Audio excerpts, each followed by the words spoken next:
Today we are going to redo the router table that I've done a few months back. It's worked out very well. The top part here, all this section has worked really well. The part that has not worked well has been the wood base. I live in South Texas. Humidity comes up and down, the heat and all that. The wood fluctuates so much that I'm noticing that I've put a level on here and there'll be parts that won't be completely flat across here. So what I'm going to do is I'm going to take this thing completely apart and we're going to build it out of a metal 2-inch square tubing all the way around, and then probably some 3-inch down the center just to kind of give it a little strength in the middle. Hopefully that will help alleviate my fluctuation issues. It'll also make it much lighter, I think. This thing's pretty heavy to be pushing around. So we're going to go ahead and tear this thing apart. We're also going to end up making it wide enough so that I can actually do a full 4-foot table. Right now, this is a 4x8 sheet of plywood. The problem I run into is that the router will only go so far. I've got enough length on the rails, but because of the width of the table, I can't go all the way out. So what I'm going to do is I'm going to make it so that I can do a full 4-foot table, and I'm going to make it to where I can do a full 10-foot table long, meaning I'm going to have to go probably 11 feet. So we're looking at probably 5 foot by 11 foot total. The height I'm good with, so we're going to probably stick with that. And then we're probably obviously going to put in some shelves underneath, because I like to be able to put some of the stuff that I don't use very often. My planer, I want to be able to put underneath here. The joiner that I have, I want to be able to store underneath here. And then also all my clamps are all underneath here. That way, this is pretty usable space and keep some of that stuff that I don't use all the time out of the way and protected. So we're going to go get started.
Alright, so I've got all the welding done. Still need to clean up all of the weld edges. But anyway, I've got it sitting up on sawhorses. It's about 36 inches off the ground, which is about how high I want it. Now that I can actually see the square footage, this is a massive table. It takes up a lot of room, so I'm giving thought to putting the legs on here to where they bolt on, so that if I'm not needing the table for any length of time, that I can kind of put it in the corner and lay it up on its side and take the wheels off, I think. That'll take a lot of work. I'm not sure if I need to do it or not. Yeah, I'm gonna have to think this through. The other thing is, obviously, is the amount of space I have between here. I'm going to have to probably go with with at least 6 legs, I think, 4 corners, and then some on the center, and the 2 in the center here.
Well, there it is, up on its wheels.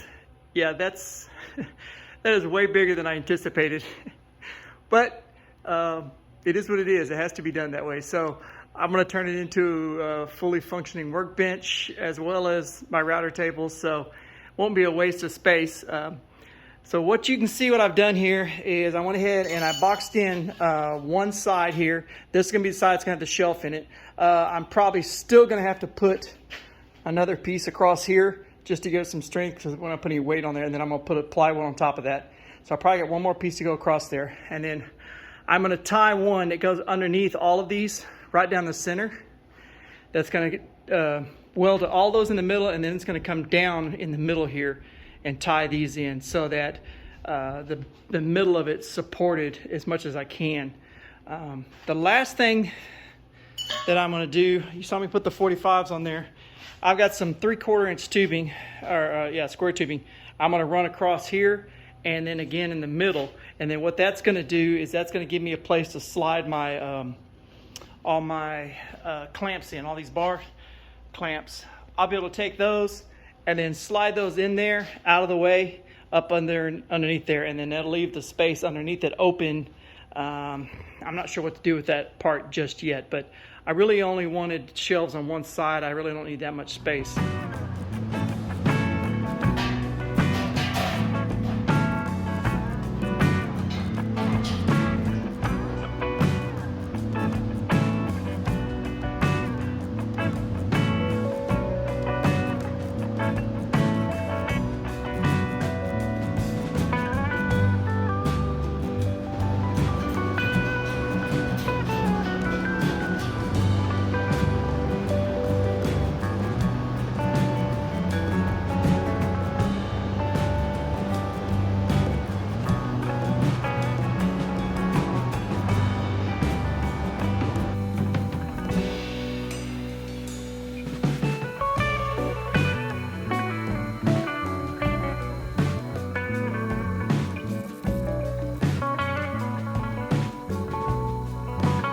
Alright, well, I got all the welding and grinding done, and then I realized I got way ahead of myself.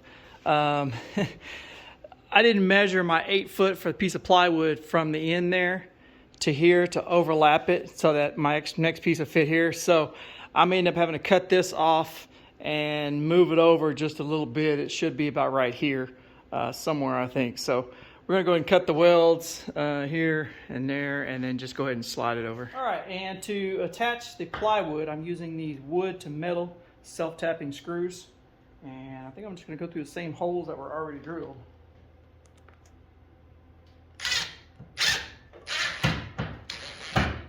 Yes, these are quite a bit longer than I need, but I have a shorter one. Let me see if they're too short, though. Yeah, this may or may not work. I don't know. Let's find out.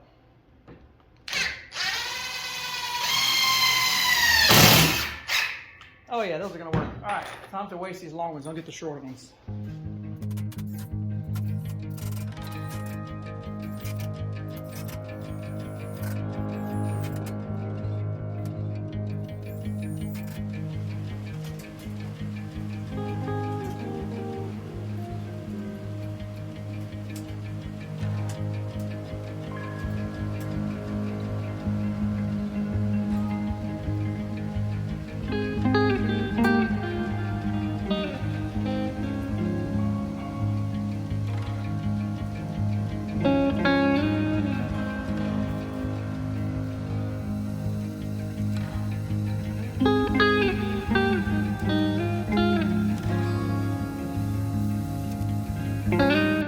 All right, let me explain what I'm doing here. You saw I was trying to take this off and flip it over. I got a weird feeling, so I went ahead and I measured this rod, and I ain't no probably to it. I should have measured this thing first. Yeah. So it is 59 inches. So in order to get it all the way out, of course, this is long enough for me to do a 4 foot piece. I didn't have to be 5 foot. So what's probably going to have to happen here is I'm probably going to have to add on a piece to here or something to where I can hang this thing out a little bit. So what we're going to do is we're going to go ahead and put the other rails on the other side, and then we're going to put these on it. So I'm probably, man, I got to decide how I'm going to do this. I've got some work I really need to do. I was hoping to be done with this already. I didn't want to have to modify everything. I thought I could just flip these around, but obviously they need to go all the way out to here. All right, so the rails are long enough and these plates are almost wide enough. But what's happening is I'm just not getting to the first set of holes here. I think these are original holes that were in there, I think. So what I'm going to end up doing is I'm going to have to weld on some kind of plate on here that's just enough to obviously clear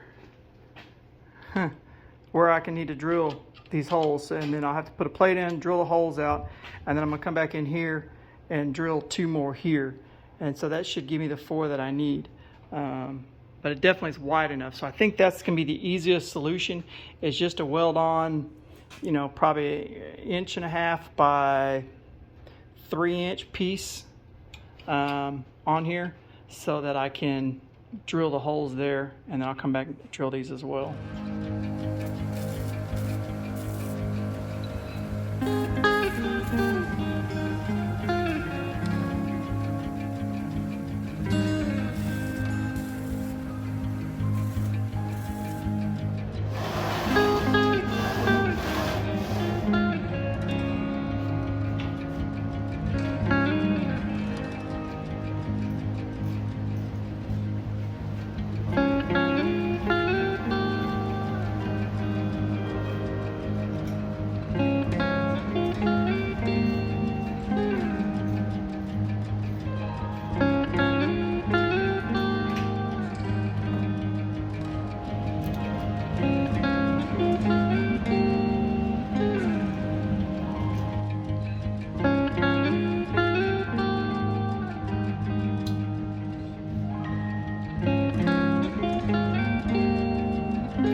Several months since I started putting this thing back together, and because of COVID, they ran out of this plywood. And what's the big deal is this is a specific thickness. It's not normal. It's a little bit thicker than normal, and I couldn't find the exact piece again, which meant I couldn't put another piece on here. Otherwise, this thing wouldn't have been the same height. So it's been a couple months. They finally got the stuff in, so I went and got it. So we're going to go ahead and we've cut all that down. We're going to go ahead and reinstall this and then finish the decking part.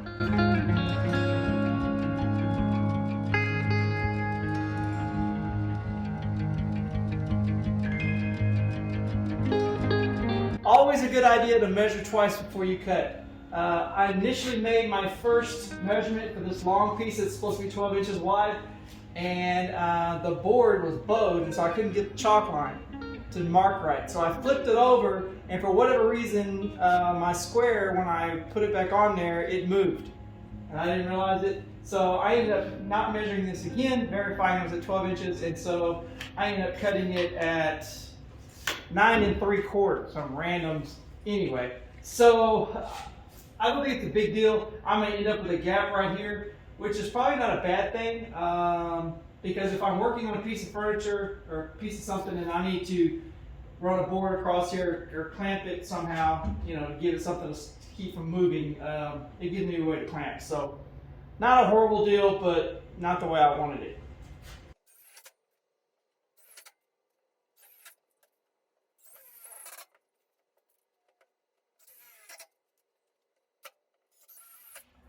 All right, so it's been a couple of months since I started working on building this new table, and I've had some projects kind of get in the way, but I finally did get in the extensions that I wanted to add on to the end here. So I ordered the exact same size, and it also came with 4 new bearings, which is good because I kind of messed up the bearings that are on my on the router part there. It kind of sticks a little bit, so I'm going to change these out for those so it'll start rolling good. What we're going to do is we're going to go ahead and pull all of this off here again, and then I need to build a bracket that comes across from the holes that are on here to where the ones I have here. Make a bracket that bolts these two together, and then this rod will be moved to the center on here so that it supports it here, and then I have to put one more rod at the end. So that will kind of move it down a little bit. The other thing I need to do is I need to verify that I've got a pretty straight line here. One of the things I realized is that when I'm rolling this around, there's a couple spots where it kind of catches, and I'm thinking it's because either that side or this side is kind of twisted a little bit, and so I'm going to run on a straight line and make sure that these are perfectly straight all the way down on both sides, so I got a nice smooth run. So first thing we're going to do is we'll go ahead and pull this off, and then work on pulling this one off here, and then go ahead and work on this little bracket right here that's to go across between these two. So obviously one of the things that's going to be very, very important is the fact that this rod here is perfectly lined up with each other. Otherwise, when you try to roll this past that, this is going to bump on it and it's not going to roll very smooth. So double checking and making sure the bottom and everything is the same. And it looks like these are identical. So what we're going to try to do is we're just going to try to first just to put a plate across the bottom here that goes from this set of holes to this set of holes all the way across. And then what I may do is I may just clamp it on and then test run the bearing across there to make sure that it actually works. Once I know that, then I know I can go ahead and bolt it on there.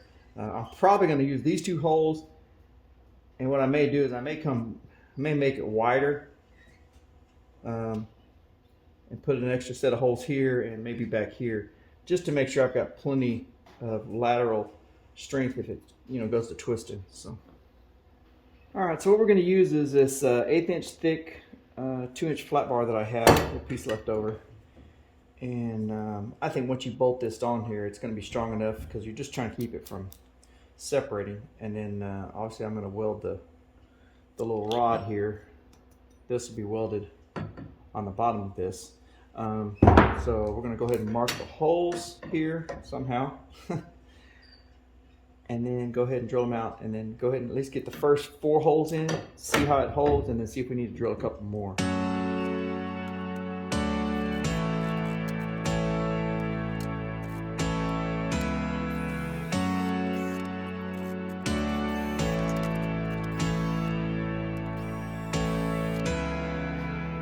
This is quite a bit longer than I need, but the only thing I have right now. So let's go with it and see what happens.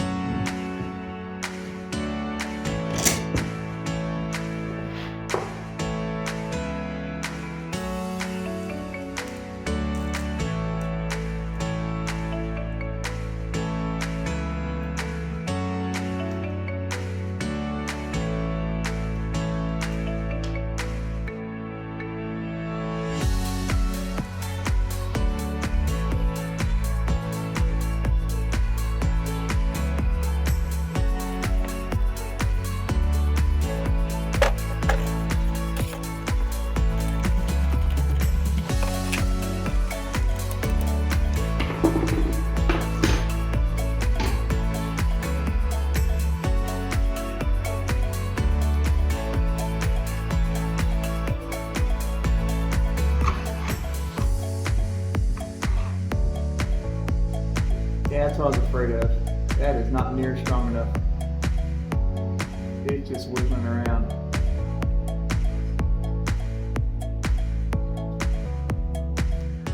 All right, so here's how we're going to go ahead and attach these two. I've got this 1/4 inch plate that I've cut to about 19 inches, and it should clear both sets of holes on each side. That will give me obviously 4 points of connection.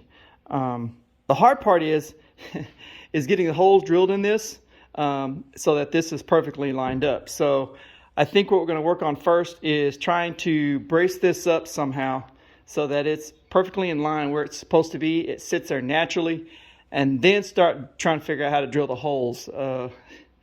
Yeah, it'd be nice to have a template or something, because if you've ever done this before, trying to drill holes into something to match existing holes, it's a little challenging at times to make sure the holes are straight through, especially when you don't have a drill press and you're having to do it by hand. Yeah, it makes it a little more challenging. So, okay, so I got it laid out. What I end up having to do is I end up cutting off, taking off the brackets I had. I'm gonna have to redo those anyway. So we're gonna start from scratch. So I've got the plate up underneath there, and then I'm using this 4-foot level to make sure that we're perfectly lined up all the way across, and then make sure this lines up. And you can see it's yeah, that's nice. So now that I've got that figured out, I'm going to test it. Got a little slide here. As long as I'm holding it down, it's flush. So got where I need to be. So now I need to get these holes marked. So what I think I'm probably going to do is, these are 1/4-inch holes. I'm probably going to drill like 3/8 hole in the middle. That way I have a little bit of slack so that I can adjust this once it's bolted in, put all the bolts on, adjust this where it's perfectly lined up, nice and tight, and then tighten the bolts up so that it makes sure that it slides across here.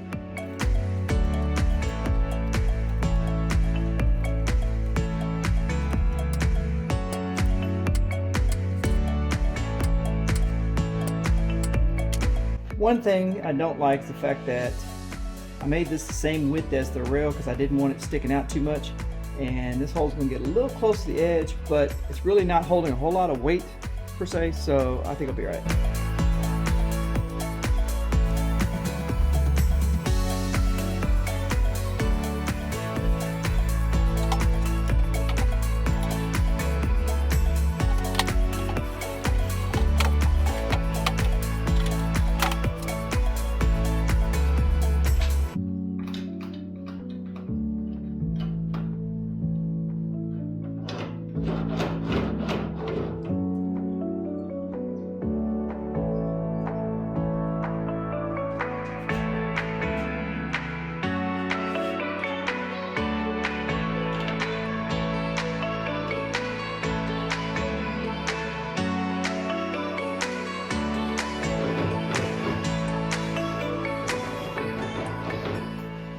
So this is what happens when you get ahead of yourself. I just arbitrarily decided to put it on the end, not thinking about where this was going to hit. And I mean, I can probably make it work, but I'm not lined up all the way down here either. I'm not exactly sure why, because it was on here before. So if I slide these over, again, it's centered on here. This one's not even close. So looks like we're gonna have to cut this one off, and well, I want to go ahead and move this one anyway here because I want it to be right here. So we're gonna move it to there as well. So we gotta cut 3 of them off. Okay, so the best way I found to be able to know where to weld these rails on was to go ahead and put the track on and then go ahead and slide it back and forth to make sure that it was parallel all the way across. So what I'm going to do is I got to weld on these last 2 little brackets over here, and then I'm going to weld the rod to the bracket on both ends, and then slide it down to the next one, do the same thing, slide down, and just work my way down. That way I know it's parallel all the way to the end, and we'll roll nice and smooth all the way across.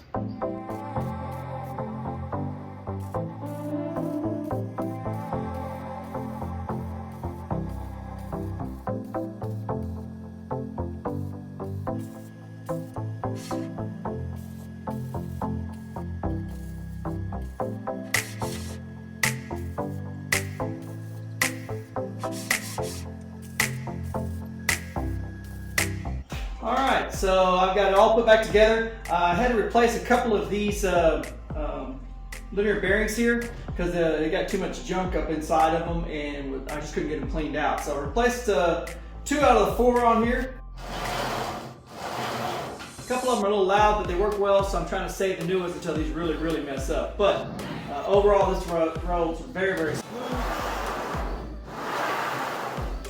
So this is going to work great. I'm going to go ahead and just kind of fine tune a couple little welds on the bottom just to make sure I got the last little welds on here done. And then we'll move on to upgrading probably some holes in there for mounting areas. But it's ready to go.